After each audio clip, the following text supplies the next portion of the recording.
How do you find the best genetics for your pastured pig operation? I'm Rob from Dowdle Family Farms, and in this video, we'll discuss how to find the right breeding pigs for your operation and how to work through the best options and develop good breeding genetics. Now, I've only been raising pastured pigs for 6 years now, but even though I'm new to pigs, I've been involved in raising livestock for my whole life. The biggest mistake that people often get into is they get lost into this rabbit hole of specialty breeds and even breeding when they don't understand the basics of the animals. People get into specialty breeds of pigs when they don't even know what the standard meat pig looks like, how they act, and how they grow. By standard breeds, I mean meat breeds like Duroc, Berkshire, Chester Whites, Old Spots, Hampshires, Yorkshires, Blue Butts, Land Races, and to a lesser extent, even the breeds like Tamworth, Large Blacks, and those. Then there are the lard type pigs, and those are Mangalitas, Cooney-Coonies, Pot-bellied, Idaho pasture pigs, and others.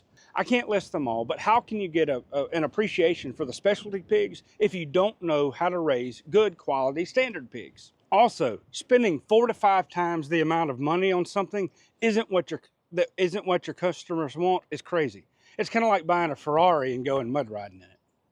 Now, in the previous video in this series, I told you what I'm looking for. I'm looking for good meat pigs, good mothers, good foragers, and pigs that produce well in my system. But where do I get the pig genetics that I'm looking for? It's strange. I've seen people selling quality gilts just weaned for several $100s. That's problematic though, because you don't know if they're going to be a good fit for your setting.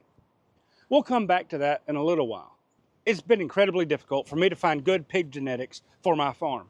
After all, I'm raising pigs that receive a substantive portion of their nutrition from cover crops. I'm not just talking about grazing pigs on grass and letting them eat some while still giving them all the grain that they can eat. Rather, what I'm talking about is pigs that receive and put on meat and muscle by the cover crops that they're grazing. There are very, very few people who do this in a substantive way.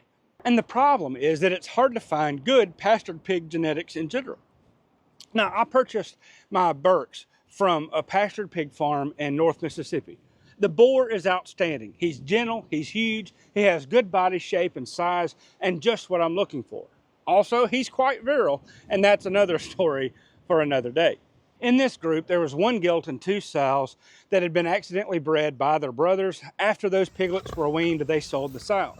Now, the sows were underweight at a year old. I bulked them up on cover crops, and they performed well, and I still reduced their feed consumption by 80% while they gained weight. These are the genetics that I like. Now, one farrowed 10 pigs and weaned 8. Another has weaned 8 pigs both times, and the other weaned 6 pigs once and lost all of them the second time around. She has one more chance to prove herself, and then she'll be culled. Now, the 2 sows are good, but the other one that I'm not sure about. And herein lies the problem. Gilts don't always perform well for their first farrowing. Plus, their body condition was poor, and sows and gilts with poor body condition do not breed very well. Many people only feed 4 to 6 pounds of grain per day unless the sow's in milk, but I feed them a little bit more to regain their body condition after milking and to increase their fertility while they are breeding back. Several studies have demonstrated that good nutrition improves fertility. All that to say, I'm giving the sow one more chance before I cull her. Now, ironically, my best sow, her name is Midnight. She's a Hampshire with a little bit of Duroc, and I got her from a show pig breeder. She has a yellow ear tag number 3, and she performs well on pasture. She farrows really well, she doesn't squish babies, she's very fertile, and she weans large numbers of piglets. Out of the 4 litters that she's had since being on the farm, she's weaned 11.75 piglets per litter. For pastured pork production, this number is extremely high, but it's only 1 sow. Socks is my second favorite sow. Her first litter before she got to our farm, she weaned 6. Here, she had 11 and weaned none of them. She did not care for them in my system. I brought 7 home and bottle raised them, but they died slow, horrible deaths because they never got colostrum. I'm culling her. It's tough to do, but if this were her first litter ever, it might be a different story. But I really need more breeders. Not many more, but I do need a few. But it'll probably take me a year or more to find them. So how do I find the breeders that I'm looking for? Let me take you to this new set of pigs that I've just purchased to see if there are any good breeders out of them. So I recently purchased 6 more pigs. This larger sow right here behind me, and then 2 Durocs and 3 Berkshires, all of them are gilts. I put them in here to train them to the electric fence, to quarantine them from our other pigs. Now, they came from the guy that I purchased Midnight, our good pig, from. They're raised in barns, though. Right now, they're underweight. And as you can probably see, now I wormed them when I got them, and in a few weeks, I'll move them into the pasture and see how they perform. Now, I can usually train pigs to perform well on pasture, but it's hard to find really good mothering instincts. Most pigs will root, they'll forage, and eat all kinds of foods. Even pigs fed on a good hog grower diet will forage. They like the diversity of feed in that diet. Most hog rations are composed of just corn and soybean meal with a mineral pack and some salt. Now, some specialty hog grower rations have a little more diverse feeds in them, like barley and wheat, especially if they're corn and soy free. But even then, they still have a handful of primary ingredients in those diets. But there are some foods that pigs instinctively know that they can eat. Acorns, some grasses, clovers. Some pigs can learn from other pigs, and we have pigs that are used to grazing in our system, so when these pigs are put with them, they'll learn what they can eat. While they may not perform quite as well initially, they'll slowly learn what they can eat, and their digestive tracts will adjust to their diet, especially with successive generations. I've never found a good sow that learns good mothering instincts, though. Therefore, I'll be surprised if I keep 1 or 2 of these pigs as breeders out of this group. It's just the way that it is. Now, they may work well in a barn setting, but they're probably not going to work well in mine. It'll take me a year to year and a half to determine if they're really good. Remember, 5 of these are gilts, so their first farrowing may go well or it may go awry, and that's just normal. If I had 25 decent breeders to choose from and only needed 5 or 2, I might pick only the gilts that perform the best. But remember, I'm picking just random pigs that may work and they may not.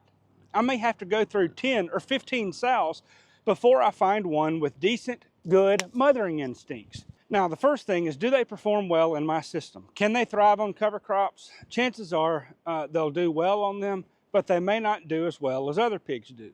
Second, do they have good mothering instincts? Now, check the previous video about what I mean by that, but do they wean large numbers of piglets? Do they squash babies? Do they let them nurse? How many piglets do they wean? Do they need a lot of help? If they aren't good mothers in my system, it's not going to work, and I don't need them. Third, how fertile are they? Now, I can try to increase this number with successive generations. Again, the most important number is how many piglets they wean. I had one sow that regularly had 19 piglets, but she could only wean 10 to 12. She had 12 teats. She was a Mangalitza, though, and her piglets were stubborn and jumped through the electric fence, so I culled her. I don't want those genetics on my farm. Again, fertility is influenced, though, by nutrition, something that's often overlooked by novice breeders. Of course, when selecting gilts from these sows, I evaluate growth rate, teats, and many other factors.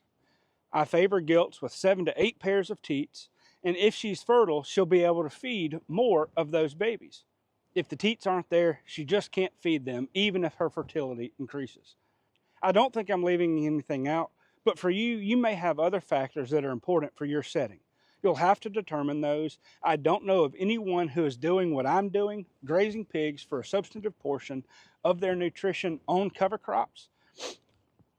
Because of this, I'm looking for good genetics, epigenetics for my system. Essentially, the selections that I choose are developing the epigenetics that I want expressed on my farm. Now, how do I select gilts that I have bred and been raised on my farm? When it comes to selecting the breeding stock, it's a little bit different for different classes of livestock. Now, Dr. Alan Williams says that he gives all of his heifers a chance to breed to see how they perform. With pigs, I don't give all the gilts a chance to breed, but a high percentage of them, their numbers don't add up. Cows have 1 calf a year. Pigs have a couple dozen piglets a year. Rather, I select the best gilts in those groups with good teat numbers, good growth rates that come from good mothers with good mothering instincts, and preferably 7 to 8 pairs of teats. I can work with 6 if I need to. Then I plan to see how they farrow. Now, if I'm selling breeding stock, the cost is going to be a little bit more. I sell the ones that I would breed at a 50 to 75% increase in cost over my feeder pigs. If I'm selling my feeder pigs for $100 to $150 each, the selection of breeders that I sell will be between $150 and $225 for weaned pigs. If I could guarantee that every breeder in my system would be a great breeder, that'd be a different story, and I'd sell them for much more. But for someone interested in breeding pigs, a good bit of the selection of breeding has already been removed by the way I've done it. Now, if they're adult-sized pigs, the cost would be even more. You see, I sell my grown meat quality pigs between $600 and $750. And the breeders would be 50 to 75% more. Selecting pigs for your breeding setup is incredibly important. Good breeder pigs are worth a lot of money, but only if the selection of breeder is based on qualities that you find valuable. I don't care if my pigs meet breed standards, rather I care about them farrowing, producing meat on my farm, in my weather, and my management style. If you're interested in purchasing breeding stock, do not be fooled by the high price tags and the high value items that the breeder you're looking at purchasing from values. The pigs may be worth the money, but they may not be worth the money in your management system. Breed standards may be great for you, but they're meaningless in my pastured pig operation, where I produce high quality pork on my farm by pigs raised on cover crops. I hope this video is helpful. Maybe it gives you a little bit of perspective. Take care and have a great day.